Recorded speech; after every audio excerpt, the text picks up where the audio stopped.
We just had a little, we just had a little technical difficulty, but we're back on. Okay, I've been asked. Yeah, go ahead. I said before we had this technical problem where the phones got disconnected.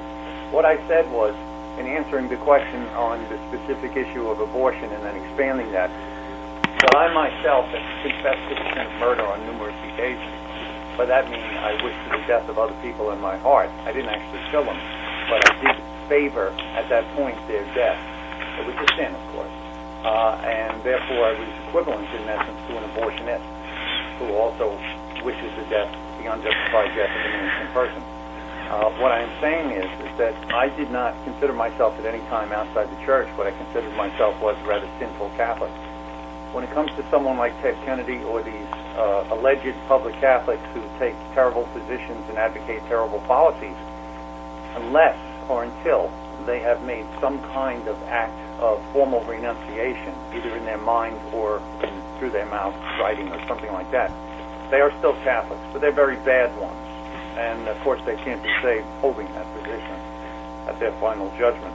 So what I would say is that sin, by itself, even if it's habitual and perpetual and deals with dogmatic matters, does not exclude a person from the church. Now, we're not talking about excommunication here. We're talking about sort of a voluntary separation of the church. What I'm saying is that I believe you're offering as evidence what appears to reflect internal conviction. But what I'm saying is I don't think it's proper. I think it's a rash judgment to then go into the internal conviction mode and conclude that their internal conviction is one to be separated from the church. Well, I would have to say that that is actually heretical. The notion that you cannot recognize someone as a heretic until there's been a formal declaration or a formal renunciation is contrary to Catholic teaching. For instance, Pope Pius VI, in his dogmatic constitution, Auctorum Fidei... I didn't mean to say that. Well, maybe I can just respond. Okay. He said that, likewise, the proposition which teaches that it is necessary, according to the natural and divine laws, for either excommunication or for suspension, that a personal examination should proceed, and that therefore sentences called ipso facto, meaning by that very fact, have no other force than that of a serious threat without any actual effect, condemned. And St. Robert Bellarmine explains, he says, and he says this in reference to a man who claims to be the Pope, but is a heretic, he says, it is proven with arguments from authority and from reason that the manifest heretic is ipso facto deposed, which means before any excommunication or judicial sentence. And so what your position basically amounts to is that a person is to be considered a Catholic, okay, even though he could believe in anything, as long as he claims to be Catholic and hasn't been formally excommunicated. And that, of course, destroys the unity of faith in the church. There's one faith in the church. And so if you're professing communion or acknowledging as within the communion people who are pro-abortion, people who are pro-gay, and that's what you'd have to do if you accept Benedict XVI, people who don't believe we should convert Protestants, as Benedict XVI holds, people who believe Islam's a good religion, people believe Jews can be saved, okay, you have to hold those people as inside the church. That is to deny the unity of faith in the church, and that is heresy. And that's why your position leads to basically nothingness and theological chaos and the denial of the necessity to hold anything to be a member of the church. That was not certainly what I meant to say. Maybe I wasn't clear on my position. What I meant to say was that a person who commits a sin does not automatically leave the church because of that sin. If the sin is one of the flesh or one of the spirit or one of doctrines, he still remains in the church until or unless he wishes to leave it and makes that decision to leave it, declares himself to be an ex-Catholic. That was my position. Now, I'm not saying, of course, that any of these, what I am then saying is without that evidence, I think it is rash, improper, and unjust to accuse someone of being an ex-Catholic or a non-Catholic. That was my position. Well, Pius XII in Mystici Corporis, he points out that not every sin separates a man from a church, but heresy, schism, and apostasy do separate a man from the church. So my question is this: can someone who claims to be the claims to be Catholic, but accepts the Vatican-Lutheran agreement on justification, and if you don't know, this agreement says that faith alone is not condemned. Okay, it says that the Lutheran teaching on justification is not condemned, and it also says that the Council of Trent's condemnations against the Lutheran teaching no longer apply. So if someone says, "Hi, Vin, I'm going to become a Catholic, but I accept justification by faith alone," I don't believe the Council of Trent's condemnations of justification by faith alone and Lutheran teaching apply anymore. But I'm Catholic, and I'm going to believe this because this is what Benedict XVI and John Paul II approved. Can that person become a Catholic believing that? Yes. That's total heresy.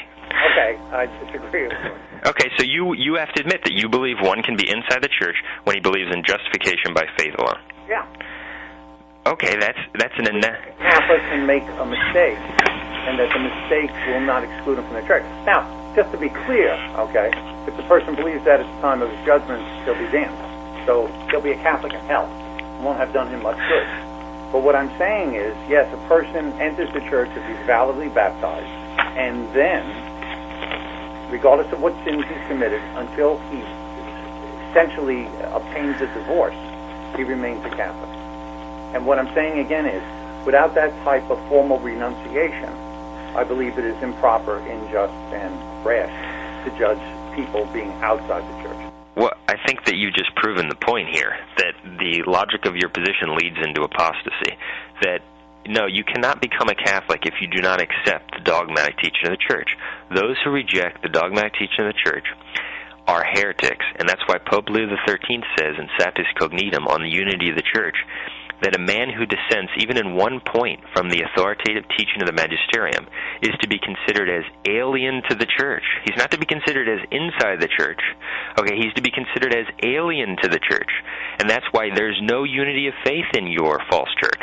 You accept as Catholics people who reject the Council of Trent. You just admitted it. Here's another question I'd ask you. If Benedict XVI and Paul VI, etc., and John Paul II are popes, as you believe, you have to accept Vatican II as the teaching of the church. I'm sorry. Go ahead. I was about to... Well, Vatican II, if they are popes, was an ecumenical council. Okay, so can someone reject Vatican I and be in the church? I think you mean Vatican II, right? Well, I'm asking you, hypothetically, you said Vatican I. I think you meant Vatican II. Well, no, I meant Vatican I there, because I'm saying, could someone who rejects Vatican I and its teaching on papal infallibility be inside the church? Oh, not if he does it for... Wait, once again... If he says, I do not accept, he's aware of what Vatican I taught, and he says, I do not accept that. Yeah, I have to ask for a clarification here. Sure. Because I think you used two different expressions, and I think one was to be a Catholic and the other is to become one. If we're talking about a person who is coming into the church, the standards are different than a person who is baptized as an infant. When a person is baptized as an infant, certain things are assumed, and he becomes part of the church without a formal declaration of compliance, let's say. However, an adult would be different, okay? An adult who says, I'm going to come in the church, but I'm not going to accept the position of abortion, would not be entering into the church. He would be making a farce of things, okay? That would be a different story, and I simply want to draw that distinction, okay? Now, a person who was already in the church, they was validly baptized at one point, normal, or even like a lukewarm Catholic or a rather bad one, who rejects Vatican I, does not drive himself out of the church. That's my position. He remains a bad Catholic or a heretical Catholic or even an excommunicated Catholic, but he is still within the church. That's my position. That sin does not drive a person out. What needs to drive a person out, again, is a voluntary... So you believe heretics remain part of the church? Yes. What? Yes. Okay, well, the bull Cantate Domino from the Council of Florence infallibly defined, quote, the Holy Roman Church firmly believes, professes, and preaches that all those who are outside the Catholic Church, not only pagans, but also Jews or heretics and schismatics. Okay, so it dogmatically, infallibly defined that all heretics are outside the church. So what you've said is a rejection of the Council of Florence. No, it didn't say all heretics.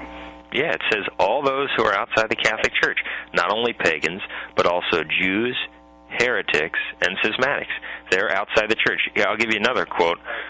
Pope Innocent III, Eis Exemplo, 1208, by the heart we believe, and by the mouth we confess the one Church, not of heretics. Okay? There are heretics, it's infallible. It's a de fide truth that you must believe that those who deny the faith are outside the Church. What you're saying denies that there's one faith in the Church.